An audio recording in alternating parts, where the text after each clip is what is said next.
Hi everyone. So do you ever feel like you're constantly trying to catch up on life, trying to catch up on chores, work commitments, never ending laundry? Because I know I always am. So for the longest time I've been trying to figure out, how does one get it all done with limited amount of time, with limited amount of energy? For me, I'm a working mom, so I have only a few hours in the day to work, a few hours in the day to rest, and a few hours in the day to give my kids quality time, to do homework, to work out for myself, to plan, to do little side hustles like doing YouTube. Like, there's so much that goes on in one day.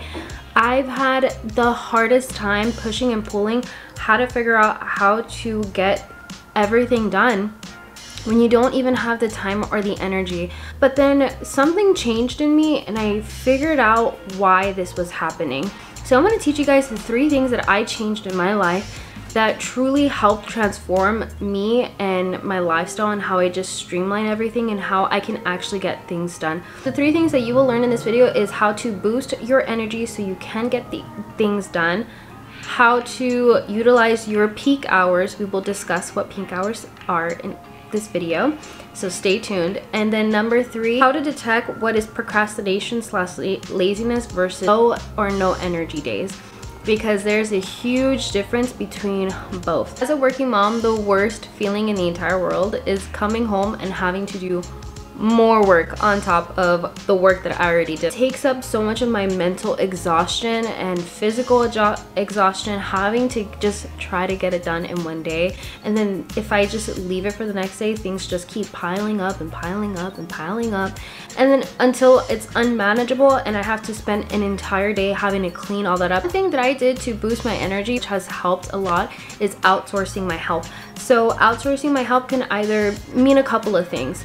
So number 1, it could either mean hiring somebody, which I don't have the budget to do that. Manifesting it for one day. That's an option if you do have the means to do that. Number 2, buying an appliance that will do the job for you. So for me, and I cannot rave this enough, is my little robot that I use to sweep and mop.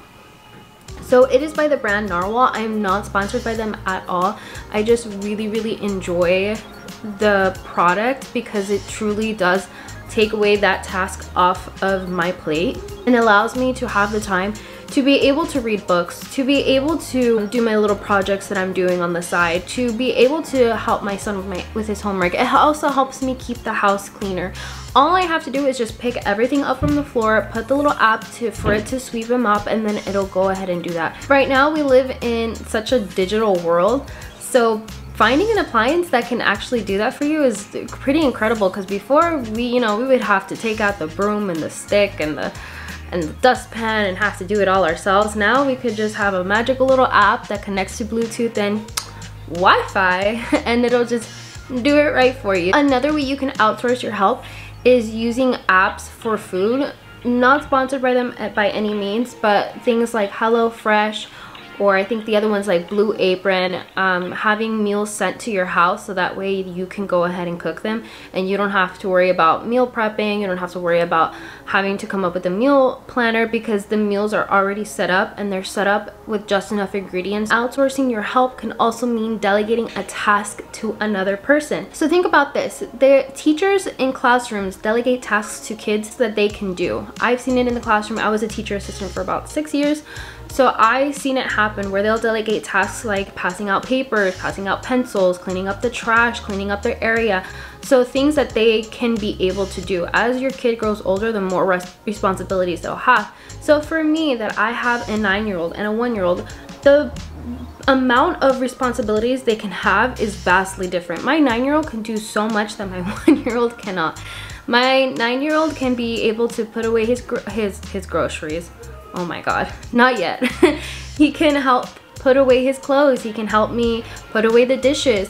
While my 1-year-old, the only thing she could probably do right now is just feed herself. Me delegating the task of him putting away his clothes is giving me the chance to be able to put away my clothes. So as he's doing his, I'm doing mine, and it's both getting done by 2 different people. Another thing is delegating a task to a partner. Being able to say, hey, you know what?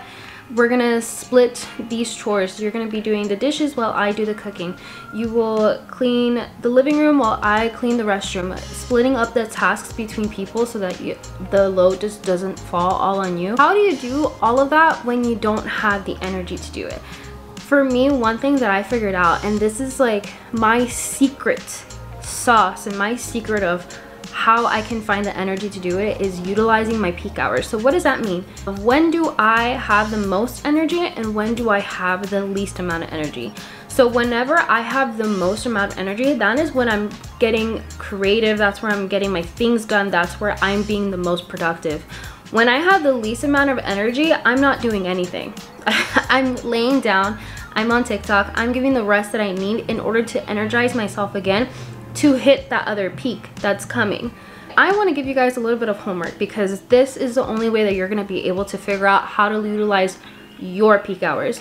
So for a week, I want you to write down when you feel the most energy and when you feel the least amount of energy. So from 7 to 11, that's when I feel the most energy. However, I'm working during those hours. What do I do to help myself prep myself for that day is I wake up a little bit earlier than that. So I wake up at 5 a.m.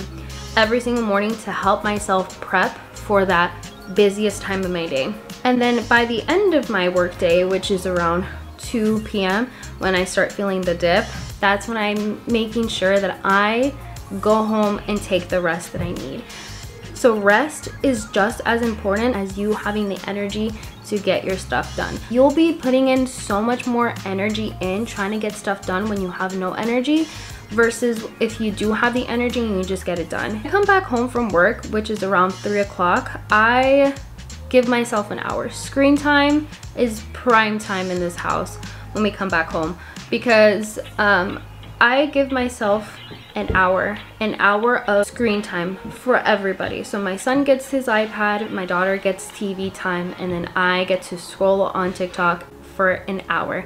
Now that does not mean that I'm not going to get interrupted because again, I have a 1-year-old who needs my constant help, so I'm going to be getting up and going to help her, but the thing is that I'm not doing anything other than just helping her because I need the rest. Once that 1 hour comes to an end, then that's when I tell myself, okay, if you don't get up now, you're just gonna lay down and you're gonna waste the rest of your day. The important part of that is having the self-discipline. The important part of any of this, the secret to all of this is self-discipline. Is having that self-discipline to be like, the hour is over, I'm shutting this off and I'm getting up. Getting yourself energized to be able to hit that other peak of the day.